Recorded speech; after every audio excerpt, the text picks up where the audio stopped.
nireklamo namin si Arvin. Doon po sa pagsira niya doon sa tindahan namin. Itak po kasi ang gamit niya. Nung nangyari po nung Lunes, ng November 10, giinuman po sila. Magkaiba po sila ng inuman. Nasa loob po ko ng bahay, yung asawa ko po sa labas nagiinom. Narinig ko na lang, nagsusuntukan na sila sa labas. Umawat yung anak ko. Nasuntok din po yung anak ko eh, tsaka nasipa din po daw siya. Kumuha si Arvin ng itak. Tapos gaganon niya yung anak ko sa likod. Tapos yung pong sumigaw po ko, naku, wag! Sumugod siya sa akin, tapos gaganon niya ako ng itak. Tapos sabi ko, sige, subukan mo. Sige, itaga mo, sabi ko. Yung pong tindahan namin na pagtatataga niya. May dati na po silang alitan. Nagtatrabaho po yun sa akin, ma'am. Ganito pa nangyari niyan. Nung pumasok po sa isang araw sa akin, kinukuha niya yung sahod niya sa akin noong umaga. Sabi ko, maya mo ng hapon kunin, pagdating ko kasi yung pera hindi pa naisin sa akin. May nakakarating daw sa kanyang pinagtataguan ko daw po siya. Yung pinagbabato niya na bahay namin noong araw na yun. Lumabas po ako. Yun po yung unang away po namin, nagsuntukan kami talaga. April po yata yung nangyari yun. Parang binaliwala ko na lang, pinalampas ko na lang. Tapos yung nagkasakitan po kami, sobra pa po yung binigay ko sa kanya. Isang araw lang pinasok, binigyan ko po sa 1,000. Tapos yun po, yung gusto niyang bumalik sa akin, trabaho, ayaw ko na po. Gawa nga, iniiwasan ko na sila. Parang mainit na po ulo nila sa akin. Sa halagang isang araw na kukunin mo sa akin, hindi mo inisip yung binigay ko sa iyo, sobra-sobra. Cellphone, welding, helmet, damit, lahat po. Tapos itong pangalawa po, yan po, nagkasakitan kami. Pinagtulungan pa ako nila, hindi lang po siya isa. Dalawa po sila magkapatid. Nagiinom po kami noon sa labas. Sa labas siya nagiinom. Napadaan po siya. Siguro nakainom na rin ako, nakainom na rin siya. Binati ko po siya kasi tawagan namin yan. Hindi, birthday ni Arvin sa araw na yun. Birthday niyo pa yun. Nabati ko siya, Opal, pa-birthday. Parang siguro hindi magandang naging salubong namin. Nagkasakitan po. Nakagat po ako dito, kaya napasunto ako. Pinagat po ako dito. Paglabas ko, nakikita ko yung anak ko. Hawak niya ang tatay niya, ganun niya, gipos niya. Kayo, yun narinig ko, pinagtutulungan niya ako mag-ama, umuwi, kumuha ng itak. Tapos kasunod din yung kapatid, na may tubo din. Nakahiga na pa ako, sinasakal pa ako ng kapatid habang inahampas niya pa ako ng itak sa paa. Tapos may tama pa ako dito sa paa po ng itak. Fractured po to. Nagkagat po ako dito. May mga gasgas po ako sa likod. May medical legal naman po siya. Tapos ito po, dugo ilong ko, mas putok po dito ako, bukol po ako. Yung anak ko umawat, sinipan niya sa likod. Para hindi na lang ulitin sa iba po. Ihabla ko po siya. Ihabla daw niya po eh. Tsaka gusto ko rin maayos yung ginawa nila, yung tindahan na sinira nila.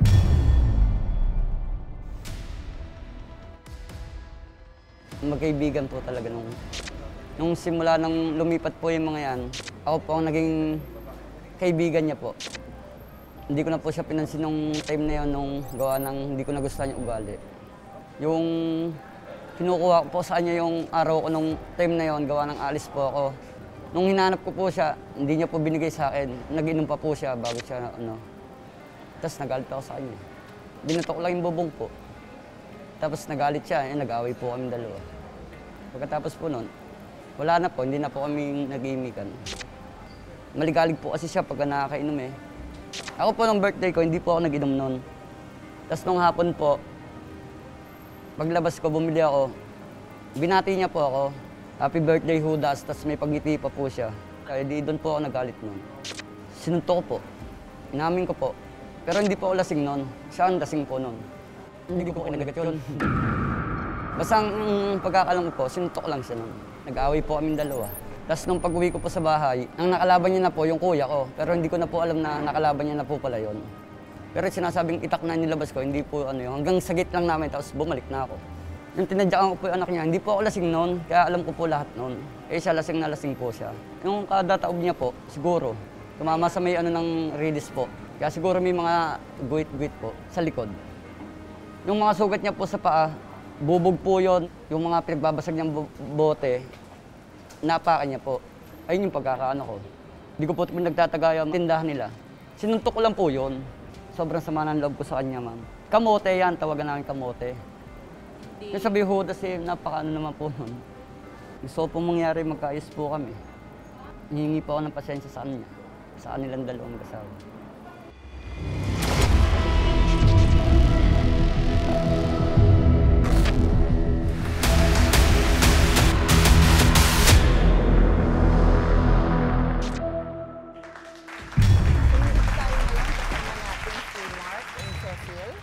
at ang nirereklamo nila. So ngayon, ang gusto niyo mangyari, sampahan siya ng kaso. Ano po gusto ng asawa ko? Sa akin po kasi, ang gusto ko lang sana, ayusin niyo yung store na sinira niya. Talagang sira po talaga. Okay, so ikaw gusto mo bayaran niya yung na-damage niya. Opo. Kaya itak pa yung ginamit niya o Opo. kamay niya, Nasira ayusin niya niya pa yung rin, nasira opo. mo. O, okay ka sa yun, kasi ikaw nakasira nun. Wala pong Okay kang problema bayaran sa- mo yon. Opo. Kung magkaayusan kayo, pagkapirmahan na lang, okay na doon. Okay. Yung sa'yo, Mark, Physical injury po kanya eh. Kaso niya na-hospital ka ba? Pinamedical Pamedical po. po ako, ma'am. O ano yung mga tama mo? Dami po. Yung kamay ko po, fractured po to eh.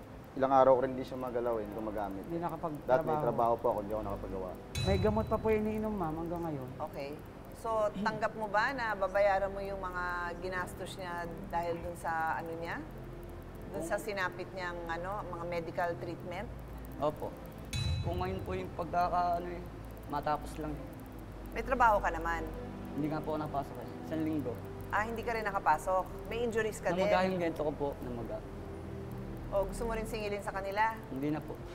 Okay, so lawyers, what do you suggest? Payag naman siyang bayaran yung mga damages niya, yung dito sa tindahan, that's property damage, and then dito naman kay Mark, yung sinapit na expenses, no? May mga medical expenses nila.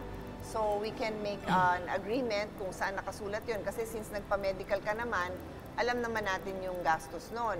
And then yung nawala sa'yo na trabaho, tapos sa'yo naman, kaya nyo sigurong ma-estimate yung gastos nun. So in terms of civil liability sa nangyari, kayang ma-resolve ba? Yes, Ate Pia. So, tama po yun. Yung civil damages, pwede po nating ilagay sa isang compromise. Pwede po iyong gawin na lang natin na magkakasama tayo, pipirma kayo. Hindi na po ito kinakailangan na sa barangay gawin. Pero yung sa criminal aspect po, kinakailangan kong pumunta muna sa barangay bago po tayo makakapag-file ng kaso sa korte. So sa barangay po, ganun din po, pag-aayusin din po kayo. Kung meron po kayong compromise agreement na mapagkakasunduan sa barangay, pwede na pong isama doon yung criminal liability. So pwede na pong pagkasunduan na yung mga napala po niya, nasugat, ay babayaran na lamang po. Tapos pwede pong hindi na po mag-file ng kaso sa korte. Para maliwanag din, bawal ang abogado humarap sa barangay, no? So, pero pagka napagkasunduan ito, para hindi na rin mahirapan ng barangay, tayo naman ang makatulong sa barangay dahil like ko nga sinasabi, grabe din ang trabaho ng mga opisyalis natin sa barangay. Lahat ng away-away, sila ho ang nag-aasikaso niyan. So, i-honor naman ng barangay kung meron tayong agreement na ipapakita na nagkasundo itong mga to, no? Normal naman sa mga tao na nag-aaway, normal. Pero sana makaiwas tayo na meron tayong dalang mga dangerous weapons. Kasi pag tayo nadala sa ating emosyon at nakasakit ka, Diyos ko, hindi tayo dito nag-uusap. Nandun ka na sa presinto kasi nagbitbit ka pa. Kung pwedeng iwas din sa pisikalan kasi lalo na pag nakainom, hindi rin siguro makatayo ng diretso yung isang nakainom. Pag yan natumba at tumama sa bato yung ulo, at ganun din ang mangyari. Kaya kami mga nanay, diyan kami nagagalit kasi sa kakainom nyo, yan ang nangyayari. May mga testigo naman, di ba? Madali tayo makakuha ng mga testigo na magsasabing ano yung mga kalagayan ng utak nyo. Kaya ang pangaral ko sana sa lahat ng nakikinig sa atin, iwasan nyo yung nagdadala kayo ng mga, yung ganun, kahit sabihin mo nga yung kutsilyo lang na galing sa bahay. Bakit? Baka man, kung sakali man, maling-mali yung isang tao at sinabihan ka ng napakasakit ng mga salita, sa inis mo, nakasaksak ka, ikaw ang makukulong for life kung nakapatay ka. Ngayon, mali nga siya, pero sinong nakulong? Ikaw.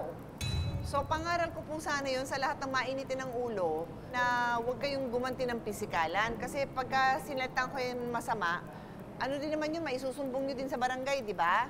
Maraming kaso din na pwedeng ipataw dun sa mga nagsasabi ng pwedeng libel yun, pwedeng unjust vexation, marami.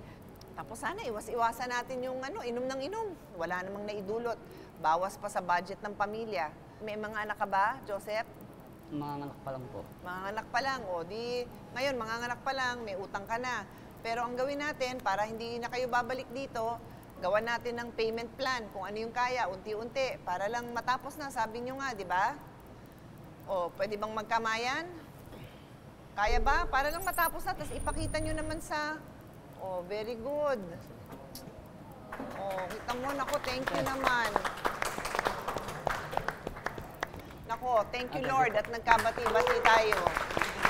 Thank you Lord. Alam mo, ang daming bumalik sa amin. Pagbalik dito, best friend na talaga. Eh, sabi mo, magkaibigan naman kayo dati, di ba? Hanggang Na dikit kayo, po kami dati. Yung pong kapatid niya, ninong to sa kasal. oh, kita nyo, Sila sayang lang naman. din. Balik na lang natin doon. Normal yung magkatampuhan, pero huwag na yung matitinding sakitan, ha?